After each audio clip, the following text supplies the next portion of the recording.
I f***ing see eyes. Listen to me when I tell you I see eyes. There's not much we can do about it, A.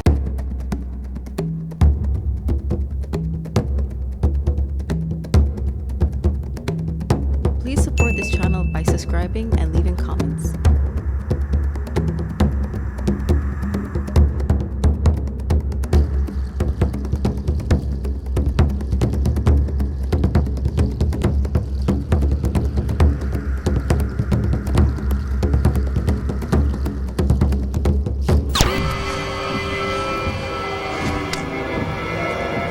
I saw it. I know it's there. What the heck is that?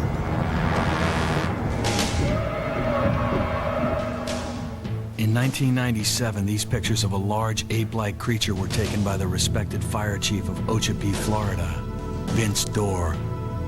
Hundreds of eyewitness sightings of similar-looking creatures have surrounded this wilderness for centuries. It come out of the swamp toward me right to the sunlight, you know. It's there. Go find it. It's there.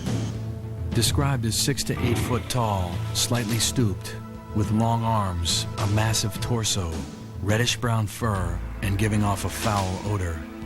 Aptly named the Florida Skunk Ape. Can cutting-edge science finally prove the skunk ape is real, or is it just an elaborate hoax?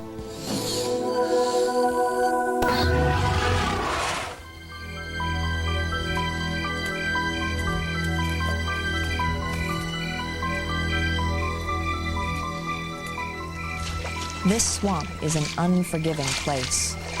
One misstep and I could end up in the jaws of an alligator or poisonous snake, or worse. But if I'm going to encounter this creature, I may have to go it alone.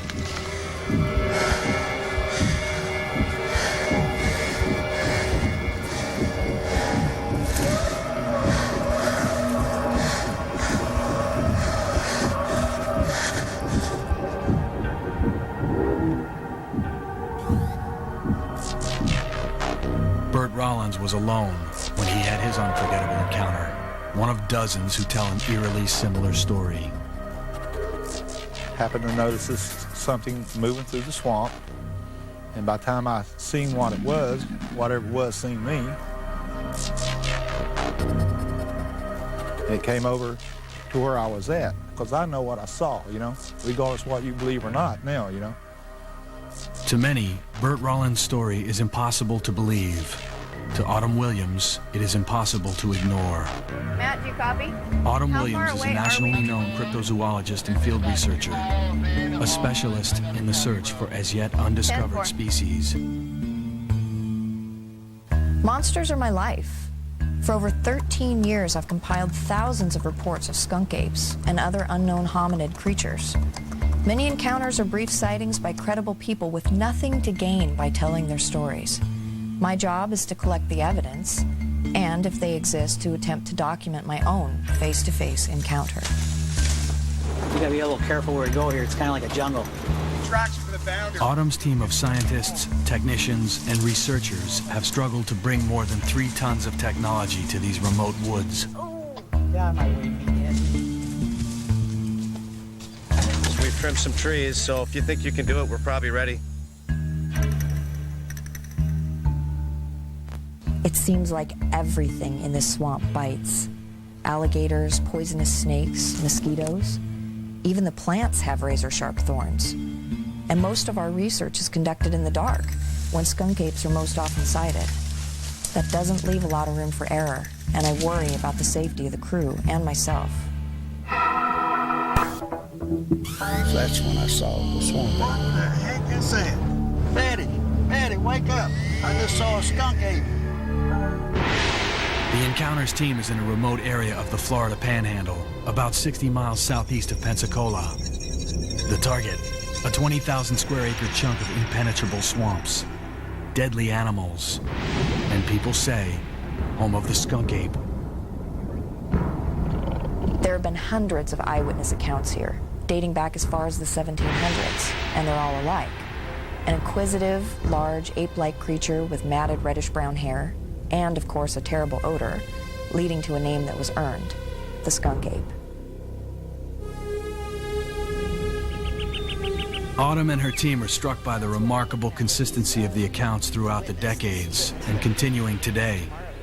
He saw something crossing the road and eating on a roadkill, which is... The eyewitness testimony you are about to hear is real and chilling. It was between 5 and 5:15, and I was listening to the Bee Gees. And I was following the tractor trailer, and I was coming down 95 this side of Constable Springs exit.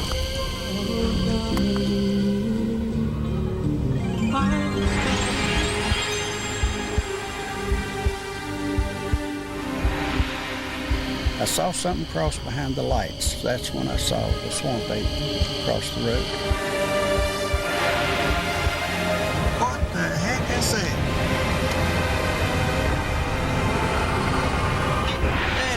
Daddy, wake up. I just saw a skunk ape. Wake up, Daddy. I saw it. I know it's there. And don't y'all, please, I'll say it again, don't quit. They're here.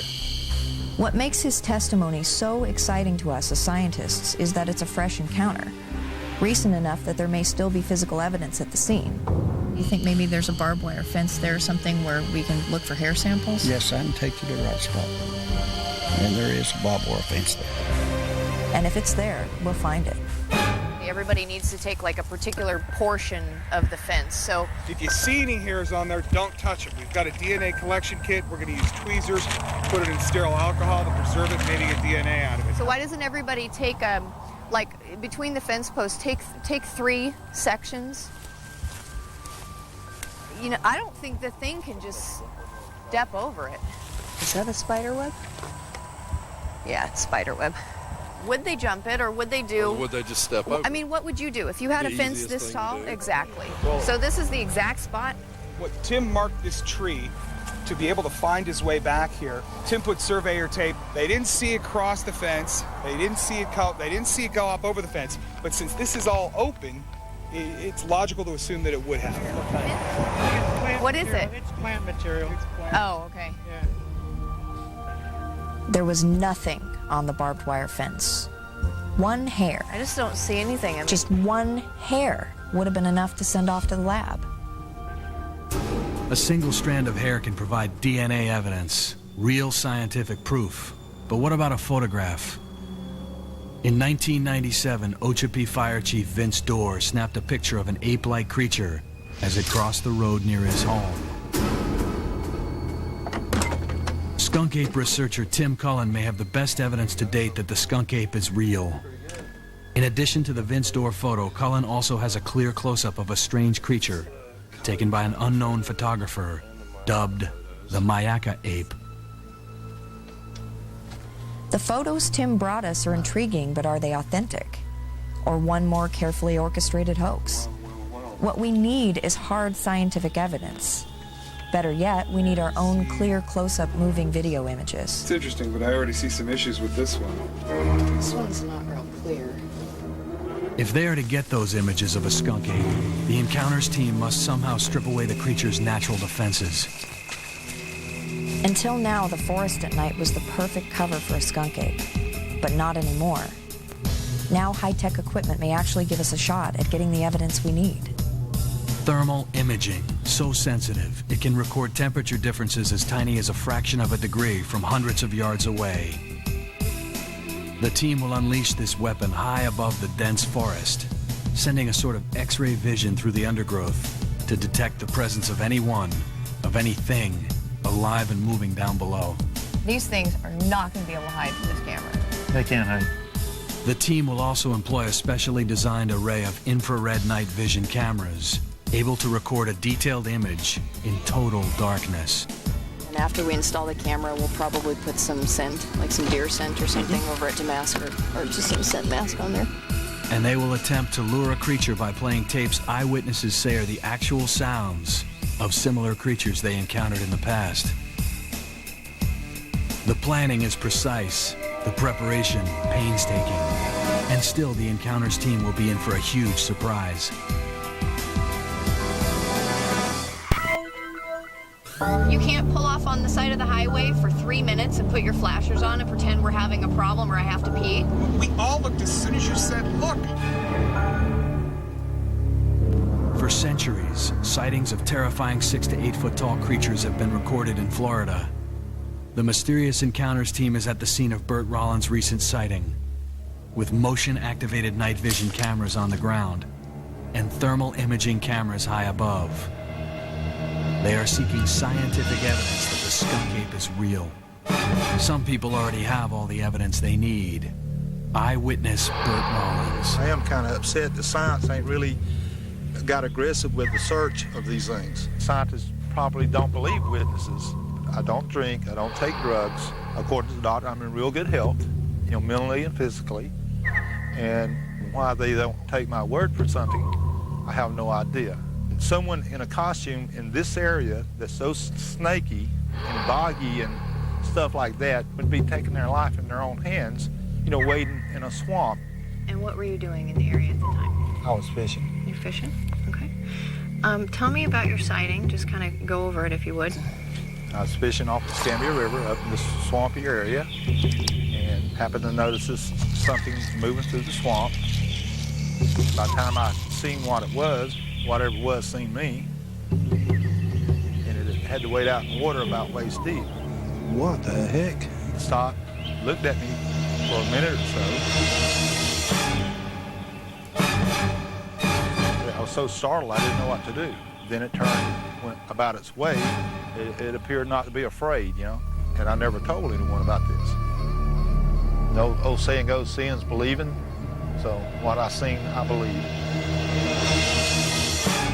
Burt Rollins is a credible eyewitness, ex-military, and no reason to believe he's making this up. The more I hear from people like him, the more I am driven to investigate. Chimpanzees and other primates use wood banging as a form of communication. Many skunk ape eyewitnesses report hearing these sounds as well. Our team will use this technique in the field in an attempt to elicit a response. Turkey hunting, you send the sound out and you wait for it to come back. After only a moment, the team hears a return knock. Matt did it 3 times. The other knock was just one single knock. Were there 2? Just one. I only heard one. I heard 2. Interesting. It went conk, conk. Sounded like a couple pieces of wood hitting together.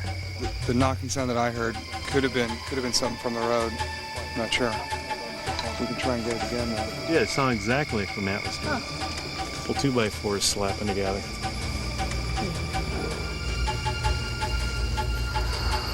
Here comes a car. Okay, listen.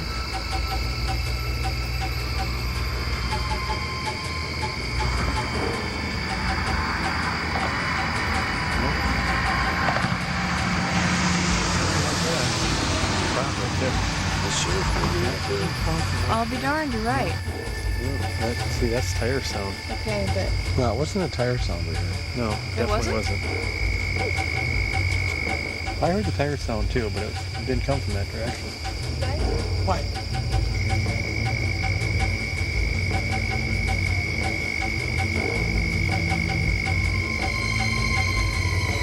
Are there coyotes down here, Vince? We're gonna blast some sounds.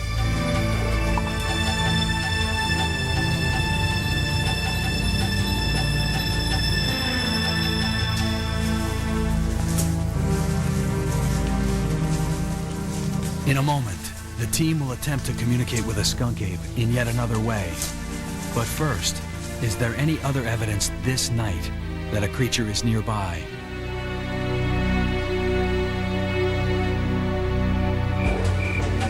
There she goes. There goes a little bit off to the wild black yonder.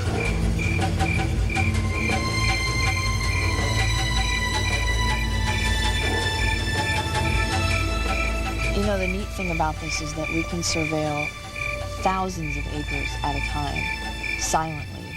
Look at that. It's just so stunning. We're going. The further you look away, you see it's having to look through all the moisture in the air. So there's temperature. It's blurring the temperature.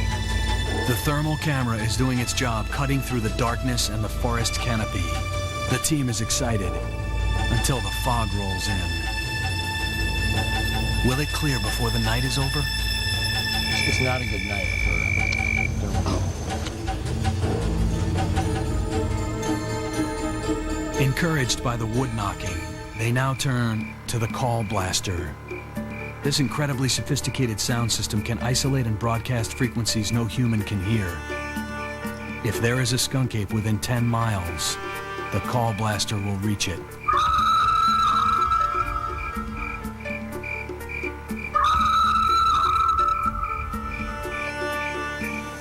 We'll sit here and wait for a while.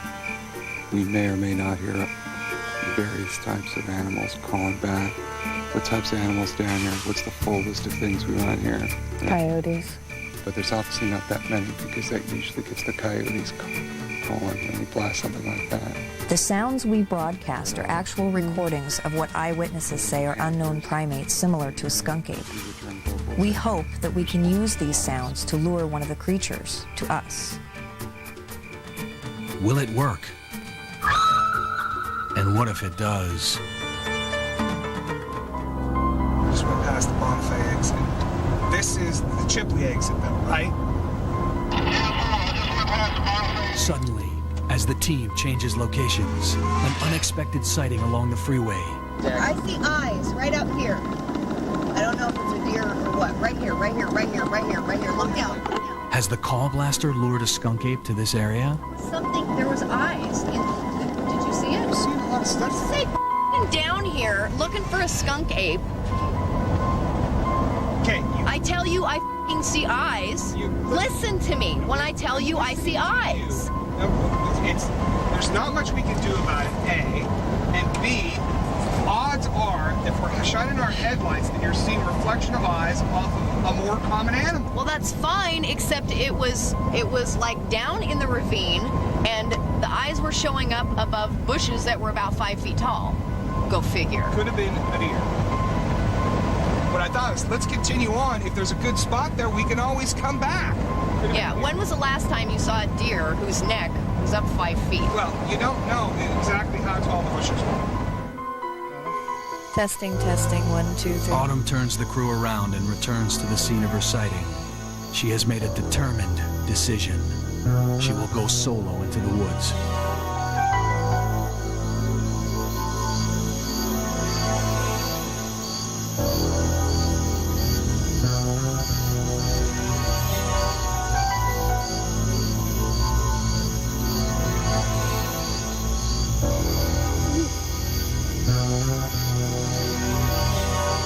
This swamp is an unforgiving place. One misstep and I could end up in the jaws of an alligator or poisonous snake, or worse. But if I'm going to encounter this creature, I have to go it alone. I saw the figure beside the road. I saw the eyes reflecting in the ditch. With a credible sighting right here less than 6 weeks ago, this feeling that I'm being watched may not be a feeling at all, but a fact.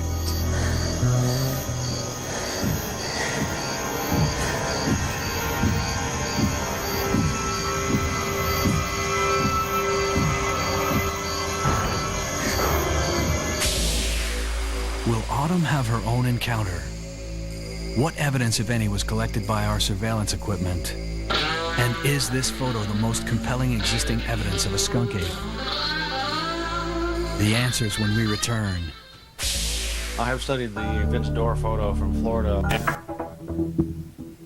It has been a harrowing and exhausting 4 days for the Encounters team. But has it been rewarding? Remember, Autumn and the Encounters team came to these remote northwest Florida woods searching for scientific evidence of the legendary skunk ape. For decades, eyewitnesses have described seeing a 6 to 8 foot tall creature. Could cutting-edge science finally put some proof behind the legend? 15 infrared motion-activated cameras, as well as the Flotavision thermal camera unit, recorded over 250 hours of video. After painstakingly reviewing every single tape, Team members concluded every encounter seen was with an identifiable animal native to this forest. No sign of a skunk ape on these images. But what about the existing photographic evidence? Skunk ape researcher Tim Cullen provided us with several compelling photos. The first picture, taken by Ochapi Fire Chief Vince Dorr, and the other picture, taken by an unknown photographer near Mayaca, Florida, is clear and close up. But is it real? Bruce Maccabee is one of the world's leading experts on optics and imagery. I have studied the Vince Dorr photo, ostensibly of a so-called skunk ape from Florida. I don't think there's enough evidence right now to conclude that it was a hoax. There isn't much you can say other than it has a general shape of a humanoid creature. Now here's the Mayaca Park skunk ape. If this was a person in a costume, there'd be a little gap between where the edge of the eye holes is in the costume and the person's actual eyes. But why doesn't it show like it would be the white of the eye and then a black spot in the center? It's unfortunate that in this case, we don't know who the photographer was, characteristics of the camera, and so on. So I guess the bottom line from the point of view of a photo analyst is there are still questions to be answered. I can't say one way or another just by looking at these pictures whether it's real or a hoax. I believe there is more to the story. Still, as scientists, we didn't get the hard proof we need. Someday, perhaps someone will. In the meantime, the Encounters team and the Bounder are off to investigate the mysterious encounter of yet another unknown animal.